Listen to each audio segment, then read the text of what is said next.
Nokia के ज़माने से आईफोन के स्टेटस सिंबल तक, टेप रिकॉर्डर में घूमती कैसेटों से स्पॉटिफाई के सब्सक्रिप्शन तक, सपना सिनेमा के दौर से मल्टीप्लेक्स, फिर नेटफ्लिक्स एंड चिल तक, क्या कुछ नहीं बदला।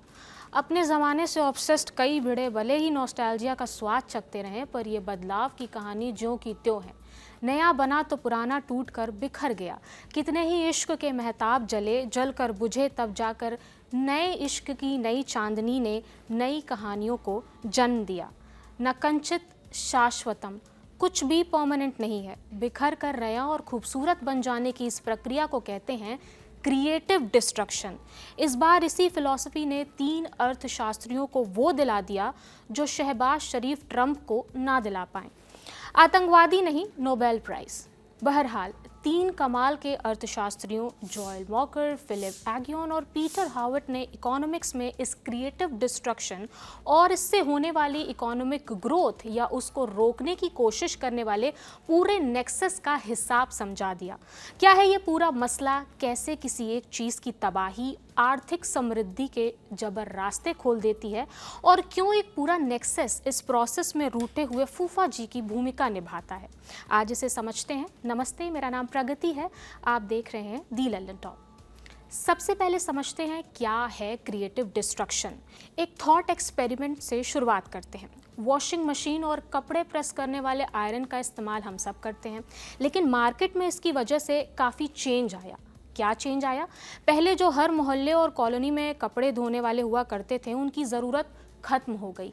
अब लोग या तो खुद अपने कपड़े धोकर प्रेस कर लेते हैं या फिर भेज देते हैं, जिसे वो कहते हैं, क्या कहते हैं?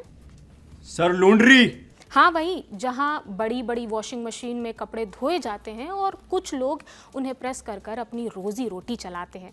पर इस बदलाव के बीच अर्थव्यवस्था में क्या कुछ बदला? बहुत कुछ बदला। इसे समझते हैं इस सिचुएशन के ही उदाहरण से। मान लीजिए मोहल्ले में 20 घर हैं। कपड़े धोने वाला हर महीने हर घर के 100 कपड़े धो के प्रेस करता है और एक कपड़े का 10 रुपया लेता है। माने महीने भर का कुल आउटपुट 20 × 100 × 10 यानी पूरे 20,000 रुपये। पर सोचिए, मोहल्ले के हर घर ने अगर एक ऑटोमेटिक वॉशिंग मशीन खरीद लिया तो एक ढंग की ऑटोमेटिक वॉशिंग मशीन 25 से 30,000 की आती है, और आयरन का दाम आप अलग से जोड़ लीजिए। अब मोहल्ले के बजाय पूरे ज़िले में इसकी डिमांड बढ़ने लग जाए तब, या फिर पूरे देश में डिमांड उठेगी तब। ऐसे में अर्थव्यवस्था को नई उड़ान मिलेगी। जैसे कई वॉशिंग मशीन और आयरन बनाने वाली कंपनियां खुलेंगी। इन कंपनियों को इंजीनियर चाहिए, टेक्नीशियन चाहिए, सेल्समैन चाहिए, MBA वाले। लॉन्ड्री का बिजनेस चलाने वाले एंटरप्रेन्योर भी तो पैदा होंगे। मतलब एक टेक्नोलॉजी की वजह से पुराने कपड़े धोने वालों का कारोबार ज़रूर खत्म होगा, पर कुछ लो स्किल्ड जॉब्स के बदले कई हाई स्किल्ड जॉब्स बनेंगी। इस सब के साथ अर्थव्यवस्था का आउटपुट बढ़ेगा। कैसे बढ़ेगा? क्योंकि अर्थव्यवस्था में हाईटेक सामान की मैन्युफैक्चरिंग होगी, जो देश की GDP में एक कपड़े धोने वाले से ज़्यादा बड़ा योगदान करेगी, क्वालिटी और पैसे दोनों के मामले में। इसे ही अर्थव्यवस्था के मामले में क्रिएटिव डिस्ट्रक्शन कहते हैं। वही क्रिएटिव डिस्ट्रक्शन जिसने BSNL को खत्म किया। उसकी जगह जियो सबसे बड़ा नेटवर्क प्रोवाइडर बन गया। पर इंटरनेट का पूरा गेम बदल गया। सस्ते और तेज़ इंटरनेट की वजह से कई इंडस्ट्रीज़ उभरी, मसलन ई-कॉमर्स इंडस्ट्री, ब्लिंकिट, इंस्टामार्ट जैसे क्विक कॉमर्स। इंस्टाग्राम इन्फ्लुएंसर्स भी रीलबाजी से खूब पैसे कमाने लगे। ये सब तो खुद ब खुद हो रहा था, फिर किसी को नोबेल प्राइज़ देने की क्या ज़रूरत थी? उसे दे देते जो बेचारा साल भर से इसके लिए नैनों में ख्वाब सजाए बैठा था। आप जान ही रहे हैं किसकी बात हो रही है।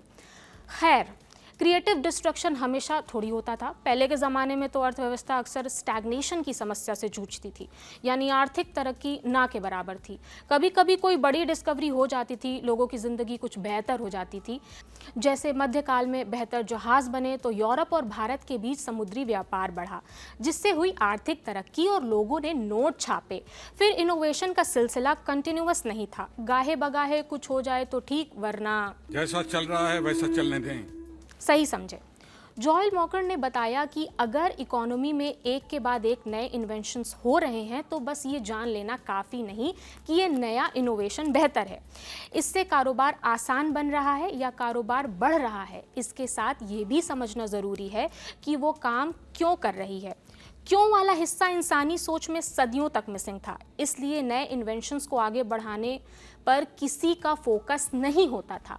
इसे जहाज वाले उदाहरण से समझते हैं। बेहतर जहाज बने तो यूरोप और भारत के बीच समुद्री व्यापार बढ़ा, लेकिन 3-4 सदियों तक किसी ने इस चीज पर फोकस नहीं किया कि कैसे इन जहाजों की रफ्तार बढ़ाई जाए, इसे हवा के भरोसे छोड़ने के बजाय इंजन से पावर दिया जाए। इसलिए क्रिएटिव डिस्ट्रक्शन का कॉन्सेप्ट इंप्लीमेंट नहीं हो पाया। बाकी दोनों अर्थशास्त्री फिलिप एगियन और पीटर हावर्ट ने 1992 में क्रिएटिव डिस्ट्रक्शन का पूरा मैथमेटिकल मॉडल ही बना दिया। माने इन्वेंशन से अर्थव्यवस्था का पहिया कितनी स्पीड से दौड़ेगा ये भी फॉर्मूला लगाकर चेक कर सकते थे। लेकिन उन्होंने साथ में ये समझाया कि ये क्रिएटिव डिस्ट्रक्शन का खेल इतना सिंपल नहीं है, इससे इकोनॉमी में लड़ाई झगड़ा भी होता है। कैसे होता है? जो कंपनियां पुरानी टेक्नोलॉजी पे चल रही हैं वो नई टेक्नोलॉजी को रोकने की पूरी कोशिश करती हैं। क्यों? क्योंकि उनका तो नुकसान हो जाएगा। ऐसे में इकोनॉमी में कई गुट बनने लगते हैं। जैसे ओला उबर आए तो ऑटो वालों ने खूब विरोध किया क्योंकि उनका मार्केट में कंट्रोल कम होने लगा था, लेकिन सोसाइटी ने ओला उबर वाली इनोवेशन को एक्सेप्ट किया, इसलिए ये बदलाव संभव हो पाया। लेकिन अगर सोसाइटी इन कॉन्फ्लिक्ट्स को स्मार्टली हैंडल नहीं करेगी तो इनोवेशन की प्रक्रिया रुक जाएगी। तो ये था क्रिएटिव डिस्ट्रक्शन का पूरा कॉन्सेप्ट। बहरहाल आज की कहानी में यहीं तक। आपके लिए जानकारी लेकर आए थे आकाश। इस पर आप अपनी राय कमेंट बॉक्स में ज़रूर बताएं। देखते रहिए दी लल्लन टॉप। शुक्रिया।